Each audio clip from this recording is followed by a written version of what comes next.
In court, 4 killers display shocking indifference to their victims' families, offering chilling responses during their sentencing hearings. Number 1. Leilani Simon, a mother from Savannah, Georgia, was arrested for the murder of her toddler Quentin Simon in October 2022. Quentin was reported missing, and after a search, his body was found in a landfill. So that initially started on October 5th. That was the initial story that she came up with, was Quentin was abducted by Bubba. And Leilani initially claimed her son was abducted but changed her story multiple times, blaming others including her partner and even random strangers. These versions were disproven through investigation. Leilani's behavior throughout the investigation and trial showed no remorse. Despite being confronted with evidence that contradicted her claims, she continued to deny her involvement. She even sent a letter to a news station stating there was no factual evidence against her and suggesting the investigators had focused on her without cause. WTOC, there is no factual evidence against me, none. As in no concrete, without a doubt evidence. All the state has is speculation based on circumstantial evidence. Nothing, however, based in fact with undeniable proof/evidence. During the trial, Leilani remained detached and showed no visible emotion, even when graphic details of her son's death were discussed. in fashioning a sentence is whether and to what degree the defendant has accepted responsibility, right? Yes. I'd like to ask you some questions kind of designed to get at that, okay? Her lack of remorse extended to her interactions with others. Leilani was involved in multiple phone calls and video visits from jail, where she was seen maintaining relationships with male inmates, even sending and receiving money from them. The family of Quentin Simon, devastated by his loss, continues to pursue justice for him. They remain determined to hold Leilani accountable for her actions, which they see as a betrayal of the trust and responsibility she had as his mother. Number 2. In Cleveland, Ohio, Thomas Noof faced sentencing for the brutal murders of 2 people. Convicted of aggravated murder, grand theft, and abuse of a corpse, Noof had a history of violent crimes. He had previously served 15 years for aggravated robbery before being released on parole. Shortly after his release, Noof met Regina Capobianco, a fellow ex-con, and the two began the relationship. Regina was staying with John Mann, a 60-year-old, and soon invited Noof to stay with them. Just a month later, tensions between Noof, Regina, and John escalated into violence. During a heated argument over living arrangements, Noof stabbed John 15 times and Regina 6 times. After the murders, Noof wrapped their bodies in blankets, covered them with trash bags, and fled the scene. Regina's sister filed the missing person report when she hadn't heard from her for several weeks. The investigation led authorities to the crime scene where Noof's DNA was found. After a 7-week trial, a jury convicted him and recommended the death penalty. 2 years after the murders, Noof appeared before Judge Dina Calabrese for final sentencing. Despite being convicted, Noof maintained his innocence. Offered already to Regina and John's family that, I am sorry for how things turned out, but this isn't over, and I'm going to pursue every avenue to get the truth out. In his statement, he expressed that he was sorry for how things turned out, but stated, "I am ready for whatever I have to face," implying he would pursue every avenue to get the truth out. I'm ready for, whatever I have to face, I'll have to face it, I'll have to live with this for the rest of my life, so wherever I'm at, doesn't matter, to me. John Mann's son, Jonathan, delivered an emotional statement, emphasizing the deep pain and loss he felt. He said, "Your life is not over. My dad is dead. Regina is dead." Life is not over. You are breathing air and you are on borrowed time. My dad is dead. Regina is dead. Their lives are over. You took my dad from me.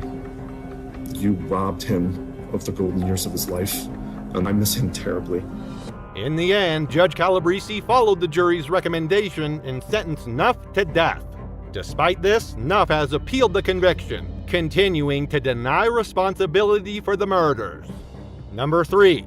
In Ann Arbor, Michigan, 17-year-old Donta Wright was in court for his sentencing after being convicted of the 2016 murder of 18-year-old Jordan Klee.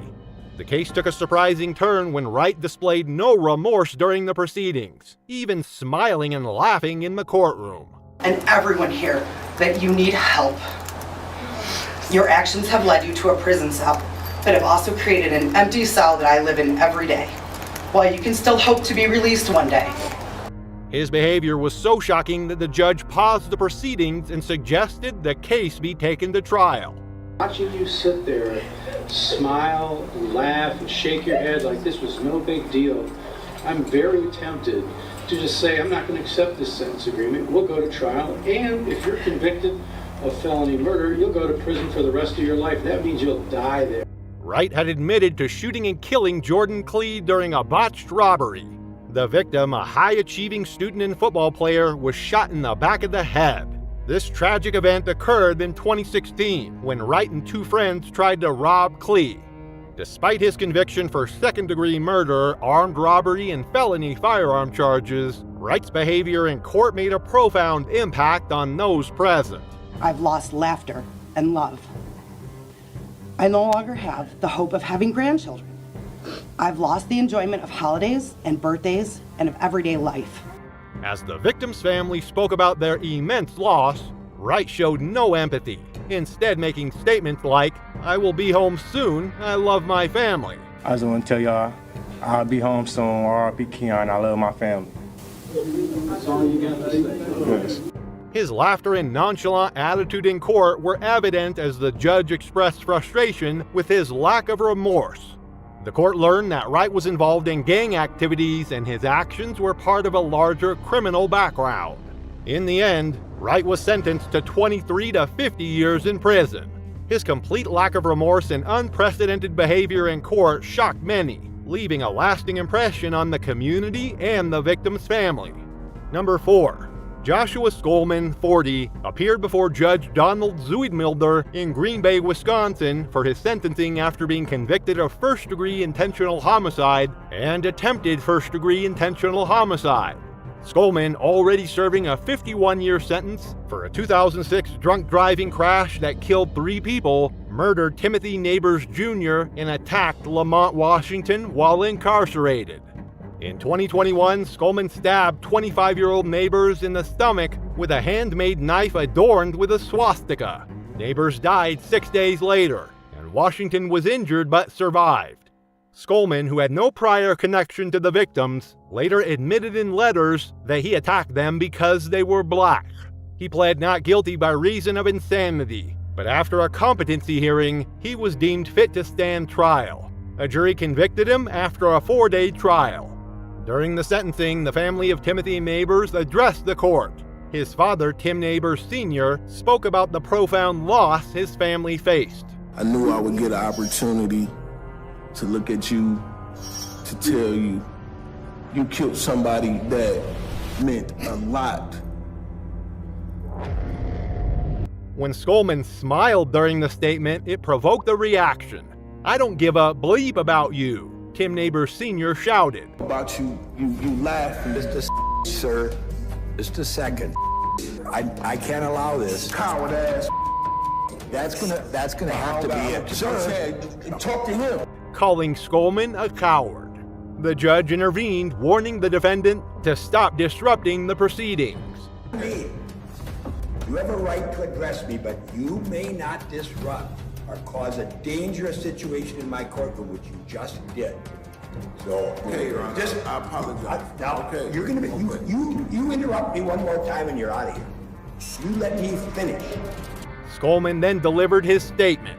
He described himself as a weapon, one that was meant to be and expressed no remorse for his actions, stating, "I don't even know what that is. I don't care. What do I care?" A weapon that I was meant to be. I've been fashioned this way for my entire life. I simply do what I am meant to do. Weapon does not ask questions, does not feel remorse. I don't even know what that is. I don't care. What do I care? His words were met with anger and outrage from the victim's family.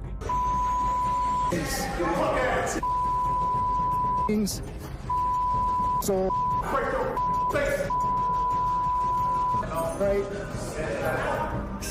Judge Zwiedmilder, visibly disturbed by Skolman's lack of remorse, delivered a stern verdict. He sentenced Skolman to life in prison for the murder of Timothy Neighbors and the attempted murder of Lamont Washington, with no chance of parole. The sentence is to be served consecutively to his existing 51-year sentence, ensuring that Skolman will spend the rest of his life behind bars.